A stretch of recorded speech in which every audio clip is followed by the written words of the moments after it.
I came home on Sunday evening expecting to find peace. Instead, I found water. Everywhere. The hallway carpet was soaked through with water, and my living room floor was covered with at least 2 inches of murky brown water. My laptop bag was on the floor, completely soaked through. My portfolio books and sketches were ruined. It took me a full minute to process what was happening. Then I was overcome with panic. I ran to the bathroom, where the pipe under the sink had burst. Water was still running out of it in a steady stream. I turned off the valve and stood there, catching my breath. I called my landlord, Mr. Harrison, who answered on the first ring. Mr. Harrison, there's water everywhere. The pipe under my sink has burst. I just got home. His response was icy. Let me guess. You left the tap running. Or maybe you tried to fix it yourself and made it worse. No, sir. I was out of town for the weekend. I wasn't even home. Alex, I've been a landlord for 30 years. Water damage doesn't happen by itself. Someone is always at fault. I was stunned. He didn't believe me. He was blaming me. 2 hours later, he arrived with a contractor to show me the bill for the repairs. The estimate was $4,500. I nearly choked. That's not possible. I can't afford that. Please, Mr. Harrison, I didn't cause this. He handed me the paper and looked me straight in the eye. You need to figure it out. I'll give you 2 weeks, or I'll take you to court. He left me standing there in my ruined apartment. I sat down on my couch and cried. I couldn't sleep that night. I kept thinking about the pipe. Was there any way I could have caused the damage? I was positive I hadn't. The next morning, I called my friend Sarah. She told me to ask the plumber if the pipe had burst on its own. She said it might have been old and worn out. So when the plumber came to my apartment to finish the repairs, I was waiting for him. He was a big man with rough hands and a deep voice. He looked at the pipe and said, "This thing was ready to go years ago." My heart was beating faster. Then Mr. Harrison appeared behind him and said, "Doesn't matter. The tenant pays for it, unless you can prove otherwise." The plumber shrugged and continued working. Then he opened the cabinet to replace the connecting joint. That's when he froze. Alex," he said slowly, "do you know what this is?" I walked over to him, and he showed me the small piece of tape stuck to the back of the cabinet. Attached to it was a key to my apartment. "I've never seen that before in my life," I said. The plumber held it up to the light and examined it more closely. He turned it over in his hands and ran his thumb over the ridges. "Alex, look at this key. It's brand new. See how shiny it is? Then look at your lock." We both turned to face the front door. The plumber pointed at the small crack in the keyhole. "That lock has been used hundreds of times. It's been worn down and scratched. But this key is brand new. Someone made it recently." My heart was pounding. If I hadn't made that key, and nobody else had access to my apartment. Mr. Harrison was standing right behind us, and I could feel his eyes burning into the back of my head. Suddenly, it all made sense. He had the master key. He could enter my apartment whenever he wanted. He was accusing me of causing the water damage, but he had no proof. I didn't say anything to him. I just thanked the plumber and watched him leave. That night, I sat in my living room, staring at the key in my hand. My landlord had framed me for causing the water damage. He had taken advantage of me. And now he was trying to get thousands of dollars from me for repairs I didn't make. But I knew I couldn't do anything about it yet. I needed more evidence. I needed to understand his motives. I needed to know if he had done this before. So I started investigating. I called around to some of the other tenants in the building.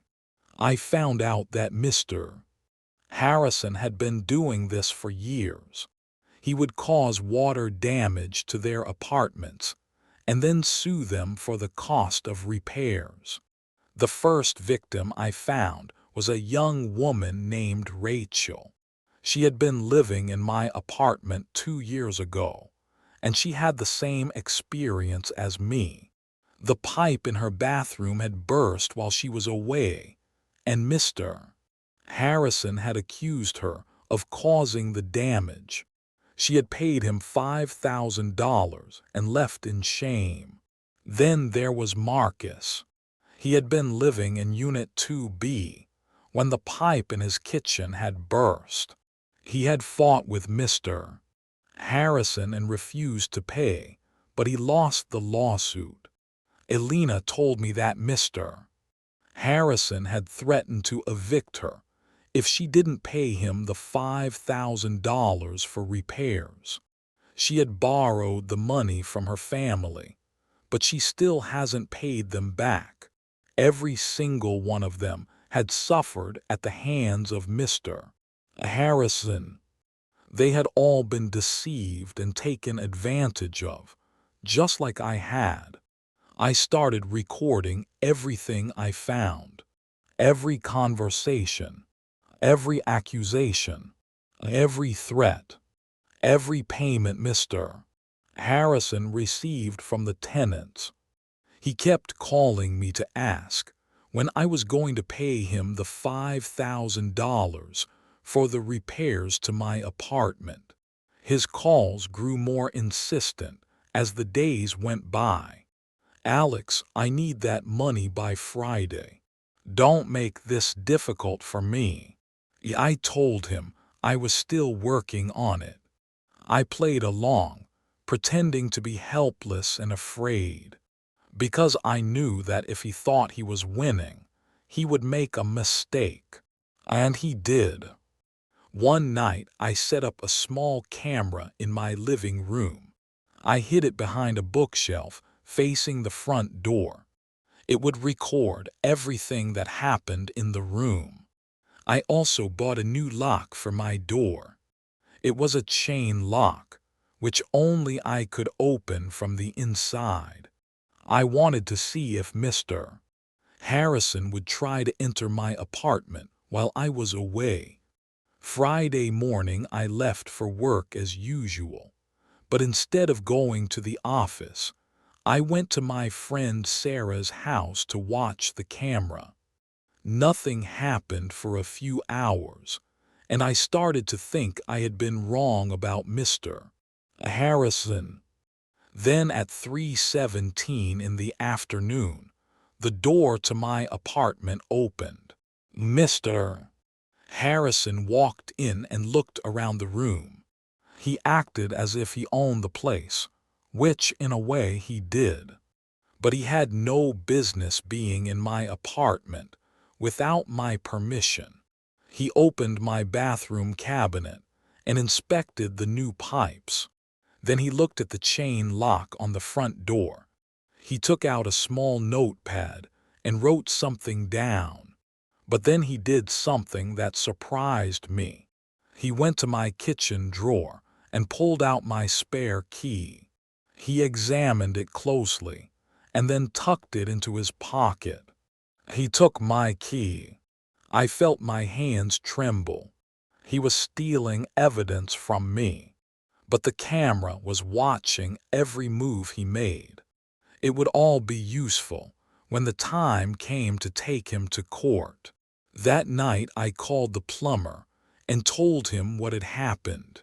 He wasn't surprised. "Alex, I've worked in this city for 20 years," he said.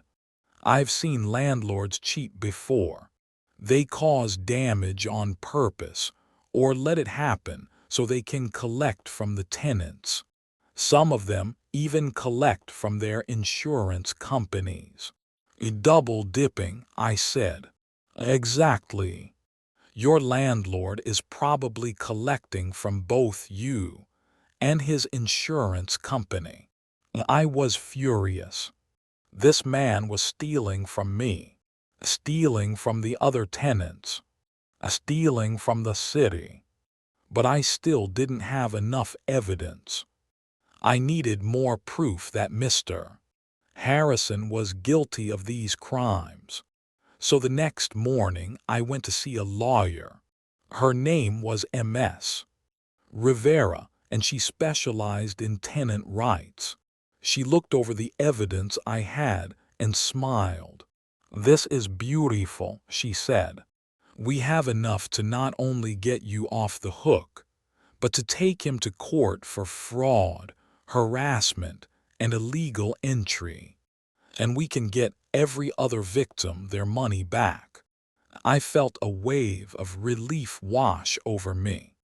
I knew it wouldn't be easy, but at least I had a chance to stand up for myself and the other tenants. Mr. Harrison was powerful and rich, but he was also arrogant. He thought he was untouchable, but he was about to learn a lesson he wouldn't soon forget. So I decided to surprise him. I called him and told him I had the money. "I've got the payment ready, Mr. Harrison. Can we meet tomorrow morning?" He was delighted to hear the news. "Great, Alex. I knew you'd come through. See you at 9 a.m. He had no idea what was waiting for him when he arrived. Tomorrow he wasn't going to get a check. He was going to get a subpoena. I arrived at Mr. Harrison's office at 9 a.m. the next day. He was waiting for me, sitting behind his large oak desk. He had a smug smile on his face, thinking he was about to collect his $5,000. I walked in and sat down across from him. I didn't have a check in my hand. I didn't have any money at all. "Good morning, Alex. I hope you brought good news," he said, leaning back in his chair. "I did bring some news, Mr. Harrison, but I don't think you're going to like it." His smile disappeared. I opened my folder and pulled out the first document. It was a copy of the plumber's report on the burst pipe in my apartment. It stated that the pipe had failed due to age and corrosion, not tenant negligence. He looked at it and his face darkened. "What is this supposed to mean?" "It means I'm not paying you a single dollar." He laughed. "You think that report means anything? The lease agreement clearly states that tenants are responsible for any damage caused while they are occupying the property. That pipe burst while you were living in my building. If that's not true. The lease also states that the landlord is responsible for maintaining the plumbing in good working condition. You failed to do your job by not replacing that pipe, and now you're trying to collect from me." His face turned red with anger. He stood up and pointed a shaking finger at me. "Listen to me, you insolent little man. I've been doing this longer than you've been alive. You can't win against me. I'll take you to court and destroy you." I smiled. "I don't think you want to do that, Mr. Harrison, because I have something you don't." I pulled out the second document and showed him the photo of the key taped to the back of my cabinet. Then I showed him the photo of my worn-out lock. "Tell me, sir, if I never made this key, and nobody else had access to my apartment, who do you think put it there?" His face was as pale as paper. He sat back down in his chair. "I don't know what you're talking about." Really? Then maybe you can explain this to me." I pulled out my phone and showed him the video from the camera in my living room. On the screen you could see Mr. Harrison walking into my apartment. He opened my drawer and took my spare key, putting it in his pocket. He watched himself on the screen, his mouth opening and closing in shock. "I have 5 more videos, Mr. Harrison. Different dates, different times. Every time you entered my apartment without my permission. Every time you took something that wasn't yours." I leaned forward and lowered my voice. "And that's not all. I have statements from 3 other tenants in this building. Rachel, Marcus, and Alina. All of them paid you $5,000 for damage you caused. All of them were too afraid to stand up to you." "Those are lies," he whispered. "Are they? Because I also have proof that you filed insurance claims for those damages. You collected from your insurance company and your tenants. Double dipping. That's fraud." His face was as white as chalk. His arrogance had been shattered, and now he was exposed for what he really was. "What do you want?" he asked, his voice trembling. "Justice. For me. For everyone you've cheated." I stood up and pulled out the last document. It was a letter from M.S. Rivera, my lawyer. He read it silently, his hands shaking. "You're suing me. I'm giving you one last chance, Mr. Harrison. Refund every tenant you've scammed in the last 5 years. Pay for the repairs to my apartment. And sign a statement admitting you did this. Or I take you to court and make you pay for everything." He stared at the letter for a long time. Then he did something unexpected. He laughed. "You think you've won? Do you know how much money I have? I'll bury you in legal fees. I'll ruin your reputation. You'll never work in this city again." I didn't flinch. "Try me." I walked out of his office and didn't look back. That night I got a call from M.S. Rivera. She said Mr. Harrison had hired the best lawyer in the city to represent him. But she also said something that made me smile. "Alex, I've been doing this for 20 years. Men like him always slip up. They are too arrogant to stop. Just wait. He'll make a mistake." And she was right. 2 days later I got a call from Mike, the plumber. He was working at one of Mr. Harrison's other buildings when he found another hidden key in one of the tenants' apartments. He sent me a picture of it, and I was surprised to see that it was the same key that had been in my apartment. It was taped to the back of the cabinet, in the same place as the key in my apartment. The key was brand new, and the tenant had no idea where it had come from. This wasn't just Mr. Harrison's problem. It was a pattern, and I was going to expose it. Mike sent me pictures from 3 other buildings owned by Mr. Harrison. In every one of them, there was a hidden key in the cabinet.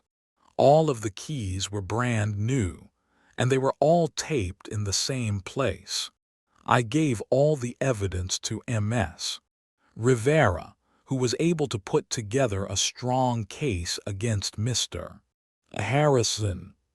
Even the best lawyer in the city wouldn't be able to save him. 2 weeks later, I stood in a courtroom facing Mr. Harrison. He looked smaller than I remembered.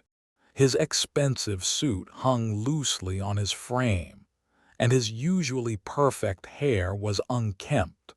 His eyes darted around the room, searching for something to save him. He had offered me a settlement the night before, $50,000. He thought he could buy me off, but I refused. I wanted this to be public. I wanted everyone to know what he had done. The hearing was long and grueling. Tenants testified against him, and Mike testified about the condition of the pipes in my apartment. I showed the judge the key, the videos, and the insurance records. Then it was Mr. Harrison's turn to speak. He tried to justify his actions, but the evidence was overwhelming. Mr. Harrison, you have been found guilty of fraud, illegal entry, harassment, and racketeering. You will pay restitution to every victim identified in this case, totaling over $200,000.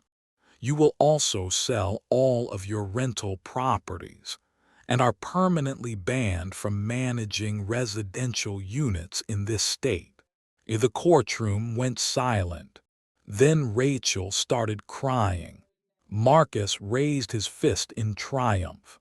Elena hugged her daughter and wiped her eyes. Mr. Harrison sat in stunned silence. His lawyer whispered something in his ear, but he didn't respond. He just stared blankly at the judge. After the hearing, he walked past me in the hallway. His eyes were hollow.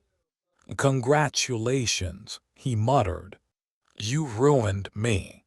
"No," I said calmly. "You ruined yourself. I just showed everyone the truth." He walked away, and I watched him go. That night I sat in my apartment, the floors dry and the new pipes humming with life. My landlord had been replaced by a property management company that actually followed the law. I looked at the glass of water on my table. Such a simple thing. Water. It had caused so much chaos, but in the end, it had also revealed the truth. Sarah arrived with pizza and wine, and we sat on my couch laughing. She told me how proud she was of me. "You did it," she said. "You actually took him down. He couldn't have done it without all of you," I said, gesturing to the others. Mike, Ms. Rivera, Rachel, Marcus, Elena. We talked late into the night, sharing stories and laughter. The world was full of people like Mr. Harrison, but it was also full of people like me. People who stood up for themselves and others when they were wronged. The next day, I received a letter from the Tenant Rights Board. They were using my case as a model for new legislation, and I was invited to speak at their annual conference. I accepted, because I knew that one day someone else would come home to find water, and they would be strong enough to stand up to the landlord who tried to take advantage of them, and they would change the world just like I had.